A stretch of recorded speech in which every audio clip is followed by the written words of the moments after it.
Nous parlions il y a quelques minutes de cette tornade dans le Morbihan. Les intempéries ont été également très violentes hier dans le sud-est, notamment, vous le voyez sur ces images, à Cassis et à Vitrolles, dans les Bouches-du-Rhône. Les crues, les inondations sont de plus en plus fréquentes en France. 1 logement sur 4 est construit dans une zone potentiellement inondable. Comment se protéger sans se ruiner? Regardez l'étonnant reportage de Julien Roux et Eva Huin. Saint-Tropez, son célèbre port, ses terrasses, ses ruelles authentiques. Ça, c'est la carte postale que vous connaissez. Mais parfois, des orages violents s'abattent sur Saint-Tropez. Et lorsqu'il pleut beaucoup, certaines rues, comme celle-ci, la plus basse du village, se retrouvent inondées. Les commerces sont sous les eaux.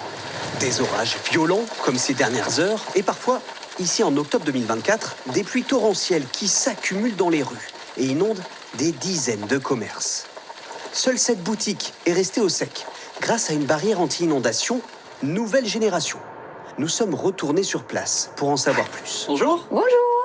Alors, c'est quoi votre secret pour lutter contre les inondations? Alors, pour lutter contre les inondations, on a découvert depuis plus d'1 an un nouveau procédé qui est magique, qui est très efficace.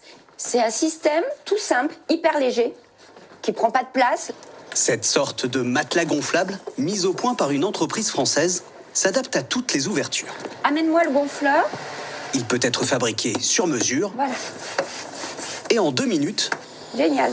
On est bon. C'est un peu le principe du paddle. Vous arrivez, vous le gonflez et c'est vraiment hermétique. Dès qu'on voit arriver l'eau au niveau du trottoir, on a vraiment le temps d'aller le chercher, de le mettre en place.